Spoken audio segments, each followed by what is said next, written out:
नमस्ते, क्रिकेटनॉमिक्स में आपका स्वागत है। मैं हूं रोहित। आप मुझे देख भी रहे हैं और सुन भी रहे हैं। अफगानिस्तान सीरीज के लिए इससे पहले कभी भी भारतीय टीम में इतना ज्यादा उत्साह और उकापो नहीं रहा होगा जितना इस बार है। दरअसल इस बार ये बड़ी बात विषय इसलिए भी बना हुआ है कि भारतीय टीम में T20 की बात करें तो विराट कोहली और रोहित शर्मा की वापसी हुई है। और यही नहीं, ये लंबे अरसे बाद विराट कोहली की वापसी 2022 के सेमीफाइनल में जो इंग्लैंड के खिलाफ हुई थी, उसके बाद विराट कोहली वापसी कर रहे हैं। अब सवाल ये है कि चलो विराट कोहली और रोहित शर्मा तो आ गए, तो रोहित शर्मा के साथ बतौर ओपनर कौन उतरेगा? देखिए, 3 मैच होने हैं अफगानिस्तान के साथ। उसमें मोहाली, इंदौर का ये मैदान है, एक और मैदान है, लेकिन तीनों में उतरेगा साथ कौन? तो 3 बल्लेबाज हैं जिन पर नजरें हैं। पहला विराट कोहली की बात करें तो विराट कोहली ने लगभग 4-5 मैच खेले हैं जिसमें उन्होंने 1 सेंचुरी बनाई है, 2 हाफ सेंचुरी बनाई है। और अफगानिस्तान के खिलाफ 2022 में उन्होंने 122 रन या 123 रन बनाए थे, अंतिम बार जब वो T20 भारत इंटरनेशनल क्रिकेट के लिए खेल रहे थे। तो और उनका एवरेज 54 का है और लगभग 150 से 160 के बीच का एवरेज है। तो ये विराट कोहली का है बतौर ओपनर T20 में। इसके बाद अगर बात करें जो दूसरे जो सबसे बढ़िया बल्लेबाज हैं वो है यशस्वी जायसवाल। यशस्वी जायसवाल ने लगभग 160 की एवरेज की स्ट्राइक रेट से अगर बात करें तो उनका जो इस समय स्ट्राइक रेट जो बतौर ओपनर है वो 15 मैच में 434 या 435 यानी 450 के आसपास उन्होंने रन बनाए हैं। स्ट्राइक रेट 159 का है और एवरेज उनका 33 का है। ये दूसरे हैं जो रोहित शर्मा के साथ उतर सकते हैं विराट कोहली के बाद। स्ट्राइक रेट विराट कोहली का भी 150 से 160 के बीच में है और यशस्वी जायसवाल का भी। और एक इंपॉर्टेंट बात, तीसरे बल्लेबाज कौन से हैं? तो एक तीसरे बल्लेबाज के रूप में बात करें, शुभमन गिल है। शुभमन गिल ने लगभग अगर बात करें तो 13 मैच खेले हैं जब से उन्होंने डेब्यू उनका हुआ है 2023 में T20 में। 13 मैचों में उन्होंने 300-350 के आसपास रन बनाए हैं और उनका एवरेज अच्छा नहीं है, 27-28 का एवरेज है और जो स्ट्राइक रेट है वो 140 के आसपास है।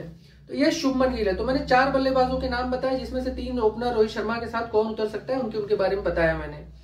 एक इंपॉर्टेंट चीज है कि अगर इन खिलाड़ियों की तुलना की जाए तो रोहित शर्मा के अलावा विराट कोहली के बारे में सभी जानते हैं। विराट कोहली लगभग 4000 रन बना चुके हैं, 4000 से ज्यादा रन बना चुके हैं और इसमें T20 में सबसे ज्यादा रन बनाने वाले खिलाड़ियों में नंबर 1 है।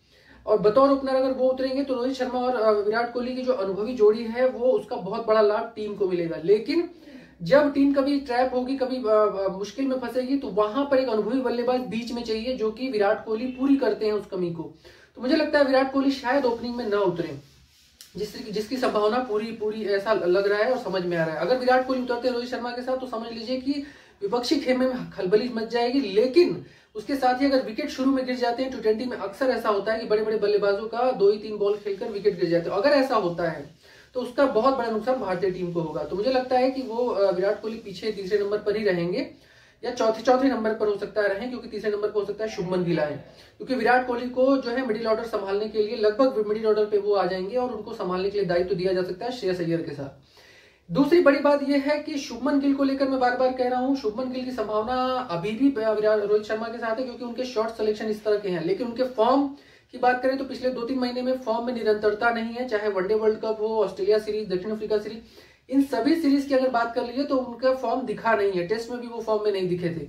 तो उसी तरह से मैं कह रहा हूं कि उनका फॉर्म और वो 27 का 28 का एवरेज है और T20 में जो रंगत है, उन्होंने 1 सेंचुरी लगाई है और अच्छी सेंचुरी लगाई है, लेकिन जो परफॉर्मेंस दिखनी चाहिए, टेम्परामेंट दिखनी चाहिए, वो नहीं दिखी। हाँ, यशस्वी जायसवाल उनके कंपैरिजन में बेहतर दिखे हैं क्योंकि उनका जो फॉर्म है वो कंटिन्यू रहा और उन्होंने दोनों प्लेयर्स में एक अगर तुलना करेंगे आपको एक चीज दिखेगी, वो ये कि देखिए शुभमन गिल को पिच पर टिकने के लिए टाइम चाहिए। अगर वो टिक जाते हैं तो उन्हें आउट करना बेहद मुश्किल होता है। यशस्वी जायसवाल के साथ ऐसा है कि वो पहले बॉल से ही आक्रामक हो जाते हैं वीरेंद्र सहवाग की तरफ, तो उनको आउट करना शुरू में ही बहुत मुश्किल होता है। अगर वो शुरू में आउट नहीं हुए तो समझ ले कभी आउट नहीं होने वाले। उनका हाल भी शुभमन गिल की तरह है, लेकिन वो अटैकिंग है शुरू से ही।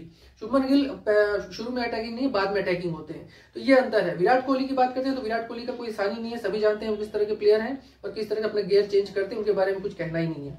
तो ये 3-4 प्लेयर हैं जिनके बारे में चर्चा आपको ओपनिंग पेयर्स के लिए बार बार कह रहा हूं कि ओपनिंग पेयर में कौन उतरेगा, किस तरह के खिलाड़ी उतरेंगे, ये बड़ा इंपॉर्टेंट है। देखते रहिए। लेकिन मुझे लगता है कि जो अफगानिस्तान के खिलाफ सीरीज वो इसलिए ज्यादा इंपॉर्टेंस और फोकस में है क्योंकि वर्ल्ड कप के लिए यही टीम चुनी जाएगी और आगे इस पर सबका दिमाग होगा। दूसरी बड़ी बात, अगर विकेट कीपर की करें तो विकेट कीपर के लिए जितेश शर्मा और संजू सैमसन का चयन हुआ है, लेकिन संजू सैमसन की बात करें तो लगभग उन्होंने 21 मैच खेले हैं और 21 मैच में उनका एवरेज बहुत ही कम है, 20 का एवरेज है उनका। और अगर बात करें तो उन्होंने रन बहुत कम बनाए हैं। तो मुझे लगा, और जितेश शर्मा की 300 के आसपास, 350 के आसपास रन बनाए हैं।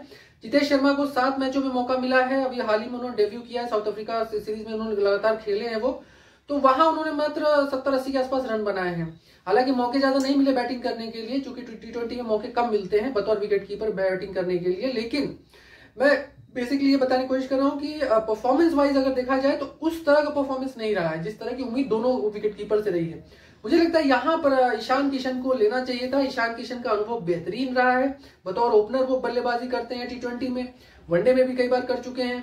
उसके बाद आप देखिए 2 डबल सेंचुरी लगा चुके हैं। तो वो जिस तरह के प्लेयर हैं उनको कमी जरूर खलेगी और शायद उनको इस तरह से बार बार, क्योंकि उन प्लेयर्स को लाया गया जो एक्सपीरियंस है और वो कम अनुभवी हैं, इसलिए उन्हें नहीं लिया गया। मैं बार बार कहता हूं कि ईशान किशन की विकेट कीपिंग थोड़ी सी खराब है और जिस तरह से वो DRS लेते हैं, सिलेक्शन करते हैं, वो कई बार गलत साबित होता है। तो देखते रहिए, इंपॉर्टेंट T20 सीरीज होने वाली अफगानिस्तान के खिलाफ। भारत के लिए अच्छा एक माहौल है, लेकिन अफगानिस्तान भी बेहद मजबूत टीम है और भारत को कड़ी टक्कर देगी क्योंकि उसके पास स्पिनर्स बहुत अच्छे हैं और वो टीम नहीं है जो पहले कुछ सालों पहले हुआ करती थी। आपने ये चीज वर्ल्ड कप में देख चुके हैं। तो देखते रहिए और उम्मीद है कि T20 सीरीज बेहद रोमांचक होगी और मजा आएगा। और